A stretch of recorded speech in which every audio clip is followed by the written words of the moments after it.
Come on, piece of wood. You got this. Hello, this worked? Yeah. Man, I have not done this in a while. Hello, YouTube.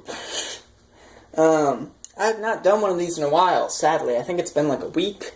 I haven't really checked, but I know it's been a little while. I apologize. I've been really busy, but I'm ready to hop back into the Blackened Heart Betrayal. Man, the more I remember about this story, the more painful it gets. Oh my gosh. My mistakes on many accounts. It makes my skin... But, I'm going to recount it anyway, mostly because I don't feel like I can go back. So... oh well, we will see. So what I am going to, let's see, where do we start off? Oh yeah, so Brand runs out to go, he cries for his mom, and he runs to the now destroyed town. Well, what they find out, I don't remember, no, yeah, so they go into the town, and they find that it's been ravaged by war. It's been just about completely destroyed. There's ruined buildings everywhere, all sorts of problems. He actually, Brand, recovers a necklace from his mother, and he has this emotional scene as he remembers his mother's necklace, but very oddly, it's on the roof. And I don't remember why it was on the roof. There was some reason I had in my head that was important at the time, and then, you know, by the time it actually came to meeting his mom and things, and, you know, finding out what happened to her, I had completely forgotten about it, so. But it was on the roof, little tidbit there. So, yeah, there was a lot of signs of struggle, a lot of destruction, and it didn't look particularly new. There was still, I think, a little bit of kind of smoldering smoke, like it was new, but it didn't happen, like, very recently, you know, maybe a week ago or something. So, they go around and something happens where there was a lot of trauma. I'm sorry, my memory is fuzzy. But they go and they find some kind of being. Something talking to them. And they have to run, or this thing's going to explode. And I don't remember exactly what the being was, but it was some kind of magical something that was going to blow up. So they run. They're running, and they're trying to dodge debris, and they duck in through a building at the last minute, and boom, it blows up. And the imp dude, the tall imp, if you remember him from last time, the explosion catches him pretty bad, and he is under all these debris that comes down on top of him. The other two are fine. They take a little bit of damage, but they're fine. And the imp is just crushed. Well, they go, and they look at the imp, and he begins to shake, and suddenly this green energy comes around him, and the rocks start to lift off the ground, and he lifts into the ground, and muscles start to bulge from every area of his body. He lifts into the sky and introduces himself as Jiraxis. Now, I'm not sure if I'm pronouncing that right, but I was playing Hearthstone at the time. And there's this thing in Hearthstone, it's a card game, it's not that important, but I stole this thing from this game Hearthstone. The name and the look, but nothing else. And he raises, you know, up into the air, and he raises them into the air, and he says, "Thank you for freeing me." And he goes on this whole villainous rant about how he will now take over the world, and, you know, whatever, blah, blah, blah. He will go back to hell and take it over. And he talks about how he was the old king, basically, the old, you know, god, archdevil, whatever, of the layer of hell they were on. But it was taken from him by the current one, and something was taken out of him, and he had turned into this, basically. But the seal had been broken, he was out, he was ready to conquer hell again, and he would think about not killing them because they freed him.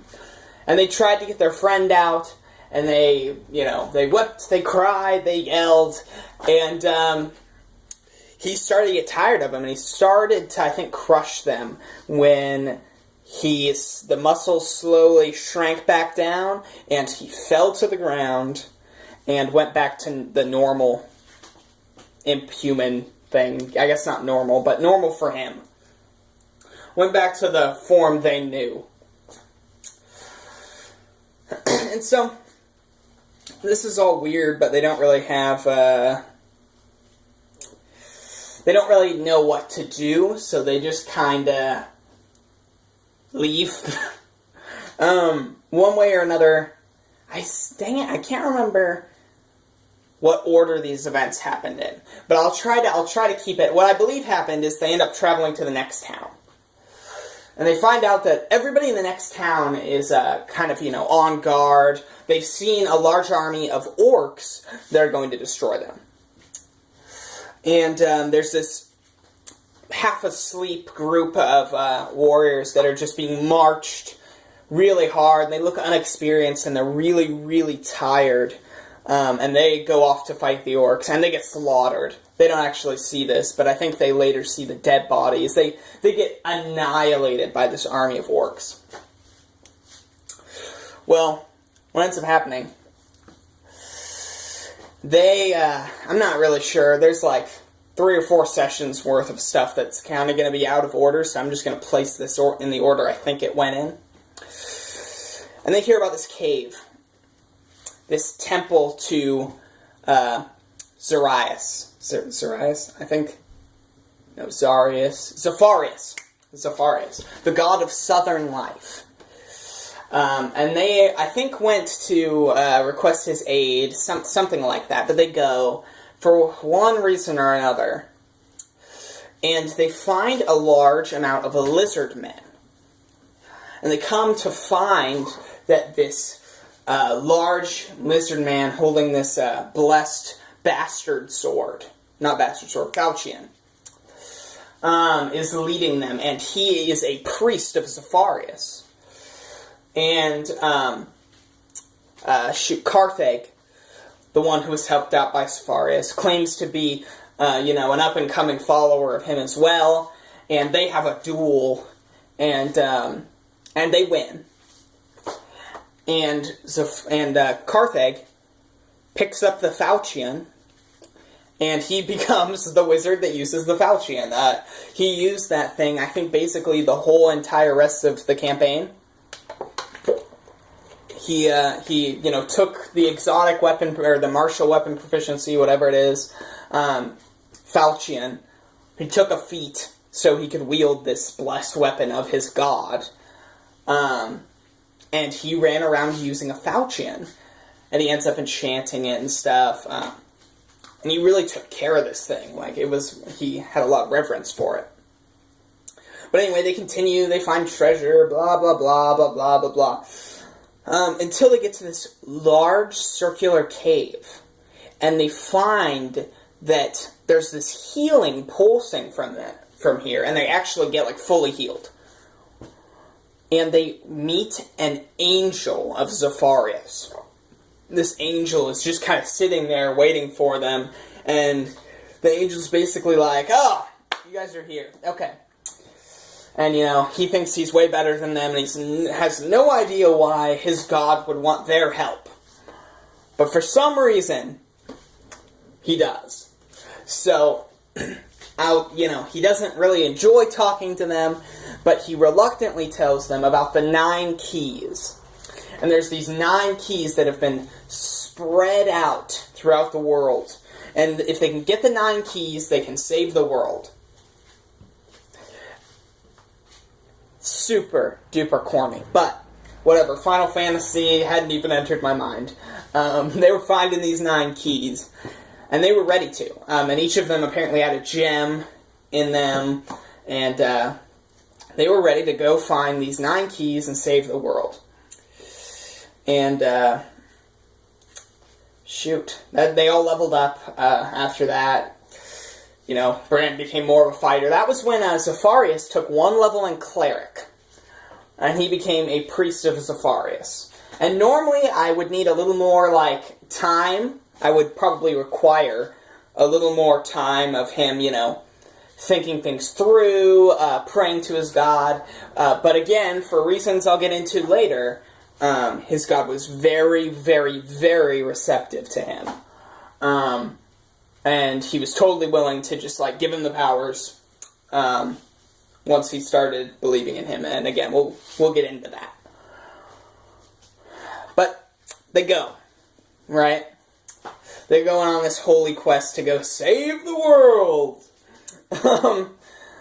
And they leave, and I glossed over some of this, but they ran into one of the keys without its gem, and then later they found the gem.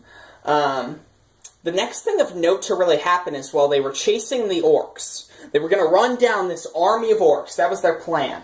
They wanted this army of orcs. Oh, I forgot something super important. I tried to enter a new player in the campaign when they were going into that Temple of Zephyrius. His name was Jerry. Jerry was by far the worst decision ever. Now, don't get me wrong. He wasn't a terrible character. And even though his player I've had a lot of problems with his player as a player, I really like him as a person. But as a player, I've had some problems with him. He was playing him okay. The problem is that I had to NPC Jerry because the player had not shown up. And the whole thing was this Jerry guy was going to double-cross them. He was working for Draxus. Well, anyway, that ends up happening, and they get ticked. They get ticked. How dare someone have the gall to try to betray us? And you'll find that is a thing with, every D&D player ever. Someone betrays them once. And how dare they have the gall of even thinking about considering betraying me? How dare they? And that was their look on it. They were happy to watch him die, bleed out. They relished in the fact that he died. And the problem is he didn't die. But we'll get into that. Anyway, they continue off in search of the orcs. They're going to go hunt the orcs down. And this is where things get weird. They're near a cliff. And they just run in to Bran's mother. And they see Bran's mom, and that's where I end the session. But I'm going to go a little bit further than that today. Just a little bit. I don't have much time.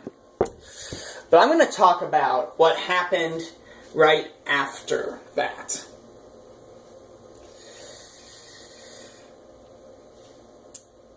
And that was another... I don't know if it was a mistake, but I didn't do it super well. But here's what happens. I'll cut right to the chase. Suddenly, they see a half-elf man. A red, fiery crossbow. 2 crossbows, I think. 1 in each hand. A red, flaming duster and a red kind of cowboy hat. And he walks up, and he sees Brand, and you can see the bloodlust in his eyes as he looks at him. He runs, he shoots, and boom! An explosion. Brand rolls towards a cliff that's near them. He starts freaking out. Boom! Another crossbow bolt blows up. He's falling off the cliff. Brand is falling to his death. And he had no chance to stop it. And immediately Brand's character is, thinking, oh my gosh, the DM must hate me, I'm getting killed off. But no. Because at the last minute, you can see this this anguish, this hatred for himself cross over his face as he runs out, loads 2 more bolts in, jumps off the cliff, shoots 1 crossbow bolt through Brand, and the crossbow bolt extends and locks into him. It jams into him, and there's a string. And now they are, tied together through this crossbow bolt. And he reaches up and does the same thing to a cliff wall. And everybody's like, what? And I'm like, yeah.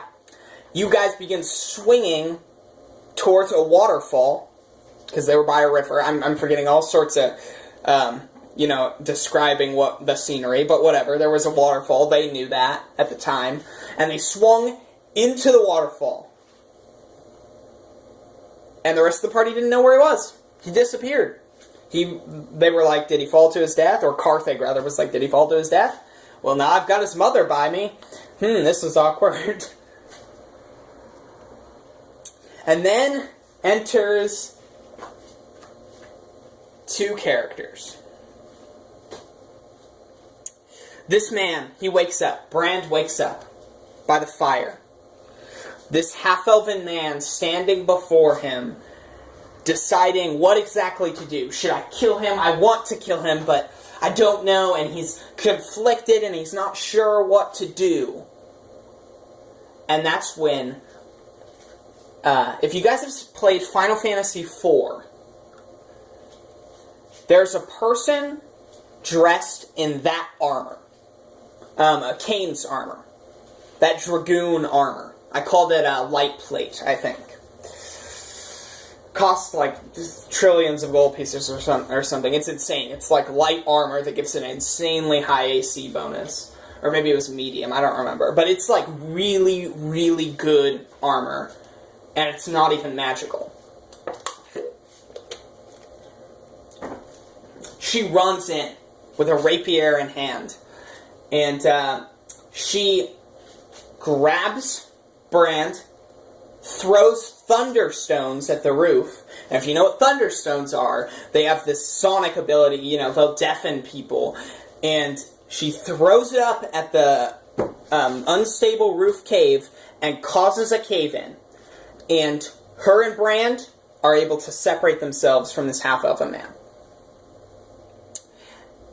And that's where I'm going to end this Blackened Heart Betrayal, this D&D stories. I hope that you guys enjoyed, and you guys can figure out who the man in the light plate armor is next time. See you guys soon.